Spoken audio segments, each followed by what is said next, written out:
आप देख रहे हैं रियल एक्सप्रेस। मैं हूं हमजा खान। हम इस टाइम वाराणसी में मौजूद हैं। हमारे साथ विनय दुबे जी हैं। विनय जी, आप आज इलाहाबाद गए हुए थे डॉक्टर कफील के केस के लिए। जी। क्या हुआ आज वहाँ पर? देखिए, आज सिर्फ ऑर्डर आना था। 2 दिन ब्रेक हुआ है। और सुनवाई जो हुई थी दोनों पक्षों की 2 दिन लगातार हुई। जज ने ऑर्डर रिजर्व किया हुआ था आज 8:30 बजे। जहां मुझे खबर आई कि आज 10 बजे तक ऑर्डर आ जानी है। 42 पेज का ऑर्डर है जिसमें डॉक्टर कफील खान को आज़ाद करने के रिहा करने के आदेश उन्होंने दिए हुए हैं। सारी पार्टियां या जो भी लोग सोशल मीडिया पे डॉक्टर कफील के लिए जी। इतना रिक्वेस्ट किए या मतलब उस तरीके से आवाज़ उठाए, जी। उसमें कहीं ना कहीं आपका नाम बहुत चर्चित रहा। उसमें इस पर क्या कहेंगे आप? देखिए, जैसे सभी का आवाज़ था वैसे उसी में एक वीडियो में मेरी भी आवाज़ थी। नहीं, आपकी आवाज़ कुछ ज़्यादा थी, तो कुछ लोगों का ऐसा कहना है कि विनय दुबे ने इस केस के लिए बहुत ज़्यादा मतलब उसमें आपका इन्वॉल्वमेंट ज़्यादा था, तो ऐसा क्या है? देखिए, मैं भी जेल में रहा हूँ, मैंने भी ये प्रक्रियाएं देखी हैं। एक परिवार का जो तकलीफ होता है, जब मैंने शुरू किया था 9 जुलाई के आसपास, तो उनके भाई से बात हुई थी, उनकी पत्नी से बात हुई थी। तो उनकी जो एक पीड़ा थी उनके अंदर की, हम लोग कोशिश कर रहे हैं लेकिन रिजल्ट नहीं आ पा रहा है। तो अगर आप कुछ कर सकते हैं तो करिए। तो लगातार वो आवाज़ मेरे इसमें चलती थी, तो मुझे ऐसा लगा कि नहीं, कुछ करना चाहिए। बाद में उनका परिवार भी कोऑपरेट नहीं करने लगा एक सर्टन टाइम के बाद। लेकिन मुझे लगा कि अब हम जब कूद चुके हैं तो इसको आखिरी तक पहुंचा ही देते डॉक्टर कफील के छूटने के बाद एनएसए लगा हुआ है, हाईकोर्ट ने जो जजमेंट दिया हैं। है, जी। क्या लगता है कि डॉक्टर कफील को सरकार जिस तरीके से पीछे पड़ी हुई है, 2 से 3 साल के अंदर जो सरकार ने डॉक्टर कफील के साथ किया, जी। आगे ऐसा और होने की संभावना है? 100% होगा। जब तक योगी जी सरकार में, तब तक कफील खान अंदर बाहर होते रहेंगे। तो क्या मतलब जब तक योगी सरकार में मुख्यमंत्री रहेंगे तब तक डॉक्टर कफील अपने अपना मुंह ही नहीं खोले?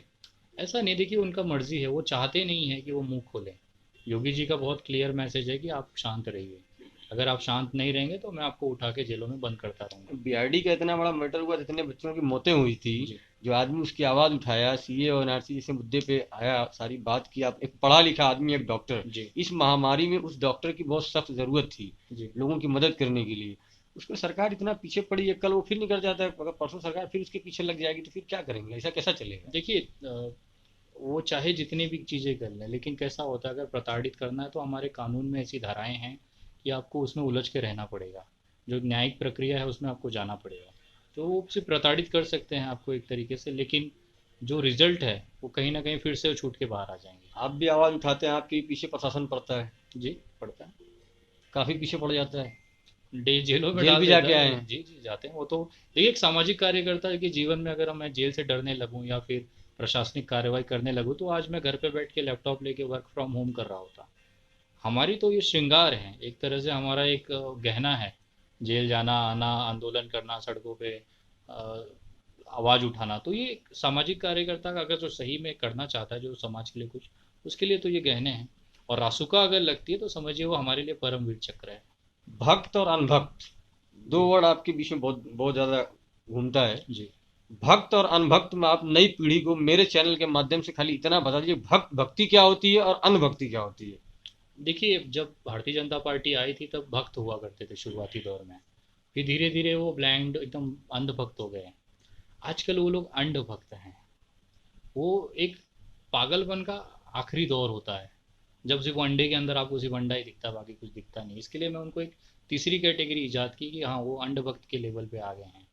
आप भक्ति करिए, कोई दिक्कत नहीं, अंधभक्ति करिए तो भी दिक्कत नहीं, लेकिन पागलपन जो होती है, आप किसी को भी कुछ भी बोल दोगे, पाकिस्तान चले जाओ, आप मुस्लिम हो, हिंदू हो के मुस्लिम हो, या मुस्लिम हो के तुम हिंदू हो, कुछ भी चीज़ें आपने अंडपन। मुस्लिम कहा तो मैं एक अभी 2 दिन पहले का मैं एक जी। बताता हूँ। सोशल मीडिया पे एक फोटो वायरल हुआ। जी। एक ब्राह्मण लड़की जो है, एक दलित लड़के से शादी करती है, जी। तो उसको आईटी सेल वालों ने इस तरीके से एक्सपोज किया कि एक मुस्लिम मुस्लिम। लड़की जी। दलित लड़के से हिंदू धर्म अपना के जी। ऐसा शादी किया।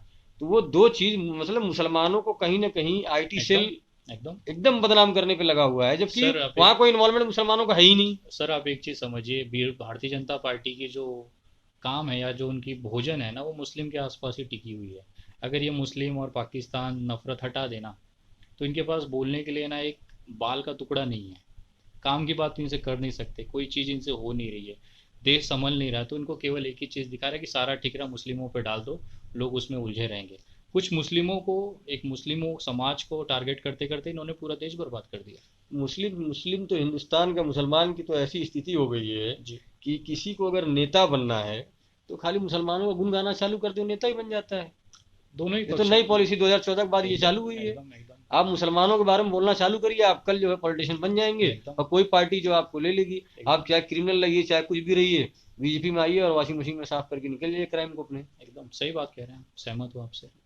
मतलब ये सब जवाब आपको देना चाहिए था, पर मैं ना ना, मैं आप पूरी बात कह दिया क्योंकि मैं लोगों के बीच में जाता हूँ और मैं बहुत ज्यादा जाता हूँ, इसलिए मैं एकदम खुल के पत्रकारिता कर रहा हूँ। आप एकदम खुल के, और आप जमीनी स्तर से जुड़े हाँ, हैं। मैं जो एकदम खुल के कर रहा जो हूँ। मैं मुझे कहना चाहता हूँ आपने कह दिया, मुझे हाँ, इसलिए मैं सहमत हूँ। इसलिए कि आप जो है इस चीज को आप, क्योंकि आपको लोग फॉलो कर रहे हैं, जी आपके फॉलोइंग जो होती है इंडिया के अंदर है, अदर कंट्री से भी आपको लोग फॉलो करते हैं। जी जो आपके फॉलोअर्स है ना, वो इतने ज्यादा हैं कि अगर ये मैसेज अगर आप दोगे ना, उसका एक अलग में, क्योंकि देखिए यहाँ उत्तर प्रदेश और बिहार के अंदर जी जो एजुकेशन का मामला है, जी ना पढ़ने की वजह से जो नए यंग लड़के जो है वो भटक जा रहे हैं। उनको जो कुछ भी कह रहा है वो उस चीज को मान लेते हैं। जी तो ये चीज आप जनता को बताइए और नई जनरेशन को बताइए कि उनको किस हिसाब से रहना चाहिए और इनके झांसे में आना चाहिए या नहीं आना चाहिए। सर देखिए, मुझे ऐसा लगता है ना, जब तक ठोकर लगती नहीं तब तक ज्ञान आता नहीं है।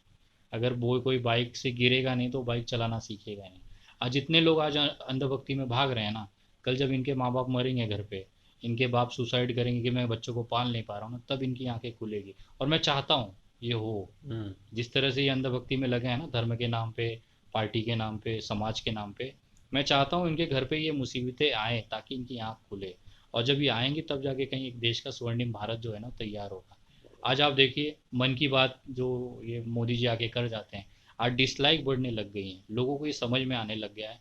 क्यों पता है? क्योंकि उनके घर पे आज खाने के लिए रोटियां नहीं है, उनके बैंकों में पैसे नहीं है। तो उनको लग रहा है कि ये जो बंदा था, या जो हम जैसे, जैसे आप हैं, मैं हूँ, ये लोग जो कह रहे हैं उसमें कुछ सच्चाई है। तो कहीं ना कहीं ये चीज़ है, हकीकत घरों में घुस गई है, घर बर्बाद हो रहे हैं, तो लोगों की आंख खुल रही है। इस दुनिया की ताजा तरीन खबरों से जुड़ने के लिए सब्सक्राइब करें हमारा चैनल, दबाएं इस बेल आइकन को और वीडियो पसंद आने पर लाइक, शेयर और कमेंट जरूर करें।